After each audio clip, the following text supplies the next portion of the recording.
Hey, you guys, it is cold today. It is in the 20s. Color me excited. Woohoo! Anyway, this is episode 3 of the relationship series. Today we're talking about safety.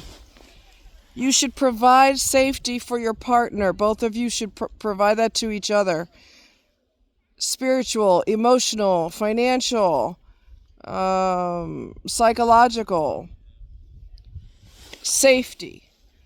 If a person is not safe with you, or they're scared to bring up something to your attention, or you intimidate them in some way, or they anything they go through, we talked about this many times, anything they go through, they have to deal with it on their own. If they have to deal with it on their own, they do not need to be with you, or vice versa. If they treat you like that, you don't need to be with them. I mean, it makes perfect sense that if you're going to be alone, you should be alone. Okay? You should be alone. Prime example. There was a lady, I read about it. There was a lady who was in labor. She was pregnant, she was in labor. And her husband said, well, before we go to the hospital, let me go shoot across the street and get a coffee. Which doesn't make sense because you could get coffee at the hospital. But knowing that she was in labor, it took him 45 minutes to get the coffee. And his lame excuse was, oh, well, they had to make new coffee. I didn't know that when they change things out and do what they got to do, that it takes 45 minutes. I would have taken an Uber or something to the hospital. And so far as I'm concerned, you could just not show up at the hospital. Why don't you just go stay in the coffee shop while I have the kid by myself? Because shit, I'm by myself anyway. See what I'm saying? So there has to be safety. I met a bunch of ladies at the roof one day. And none of them were married except one. And I said, what made you choose him? And she said, because I felt safe with him, I felt at home with him, I felt comfortable. But her first words were, I felt safe. How many people that you've been involved with, how many of them made you feel safe? I'll wait.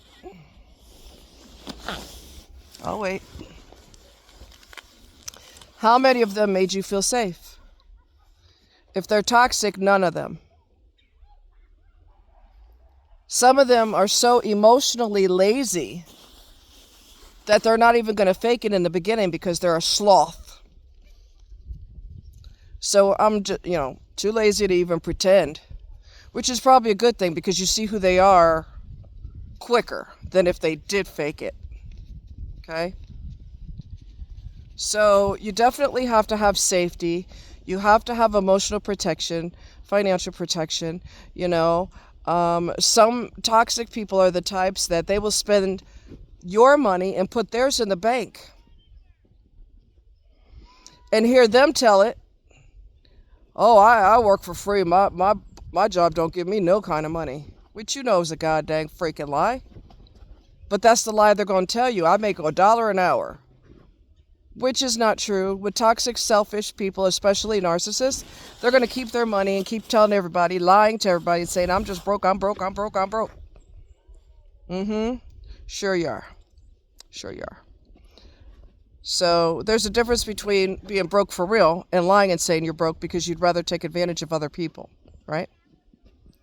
So this isn't going to be too long because it's hard to hold this with my hand, with the glove. You know what? Let me give it a try. Hold on. Because my hand is feeling that chill, and it's not cool, man. Actually, it's too cool. That's the problem. But I won't make this too long, though, because it is chilly out here. But, yeah, if you don't feel safe, with this person, by all means, do not be with them. You have to be safe. You do not want to jump into the wolf's den or the lion's den because this person's good looking or they're sexy or they rocked you real good in the bed or they got a lot of money or you like their fancy car or whatever stupidness. They got dimples and green eyes or whatever the hell it is that's got you all hot and bothered. You got to focus on the future. If you want a future with this person, what you see when you begin to date them is what you're going to get. What you see in the beginning is what you're going to get. There's no way around that. I don't know why my eye is itching me when I'm trying to wear my dang glove. Don't you love that? Don't you freaking love that? So,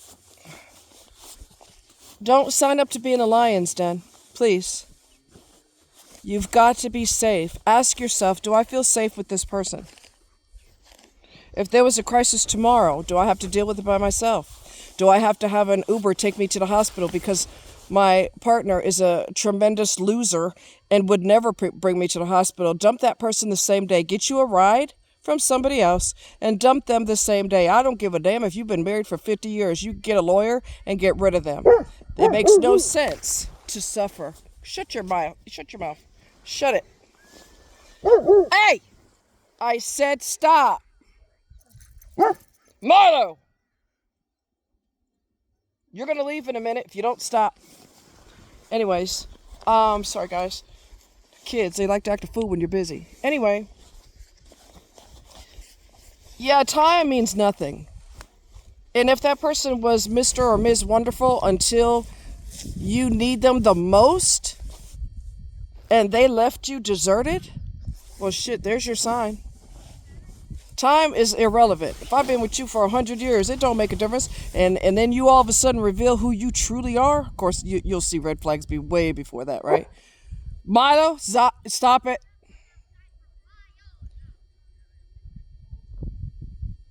Quit. You'll see signs way before it's been 5 years, 6 years, 10 years, 15 years. You should see red flags. You just got to pay attention to them. Okay? Bring certain situations that put a question mark on your face, bring them up with your friends, and your friends will tell you, no, that ain't right. No,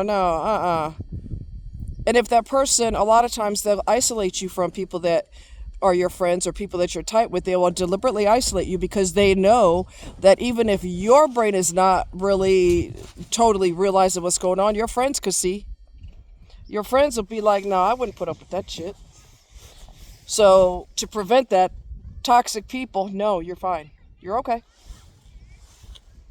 I love you. Your friends will tell you, no, I wouldn't put up with that. That's disrespectful. Oh, all right. So I gotta go. It's getting a little frantic over here. But so anyway, that's the topic. Safety. You gotta feel safe with this person. And if you don't, that's a massive red flag. And don't be terrified to be by yourself to the point where you need to dump them, but you won't because we've had so much water under the bridge. We've been together for so many years, and that don't have nothing to do with the price of tea in China. Time means nothing because time means nothing to them. That's why they're treating you the way they are. They figure, well, shoot, we've been locked in for X amount of years, so I could just act all kinds of ignorant. You can. But you could be single at the same time. So, keep on. If you have any questions about this topic, I know this video is shorter than usual, but like I said, it's a little chilly out here and it's getting a little hectic over here. But you guys take care and safety. You have to feel safe with the person you're with. Being with that person should feel like an old pair of slippers. They're fluffy and they've seen better days, but they hug your foot and it is just super comfortable. You need new ones, but you really don't want new ones because these feel so amazing. So, anyway.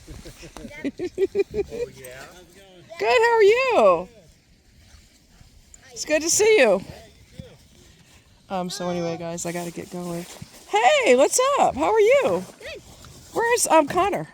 Oh, you're not Connor's brother. What am I talking about? I'm getting my people confused. You're the frog whisperer.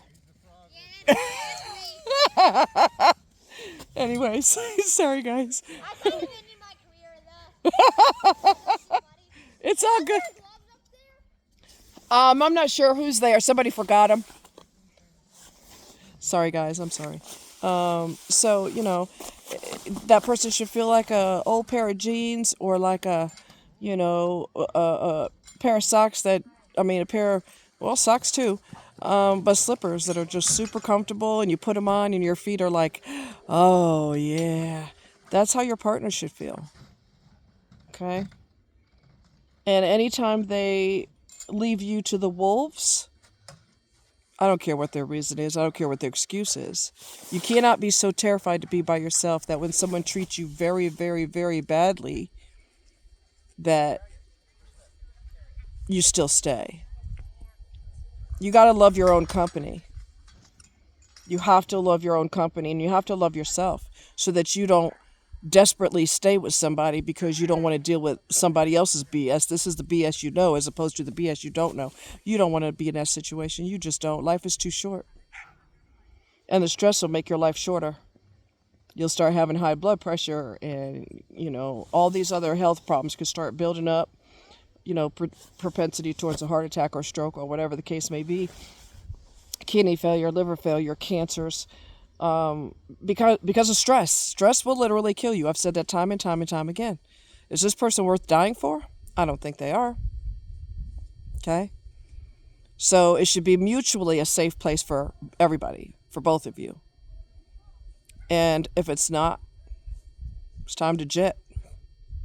And don't let the person or their family or their siblings, whoever, parents, your in-laws, you guys been together for so many years. What that got to do with anything?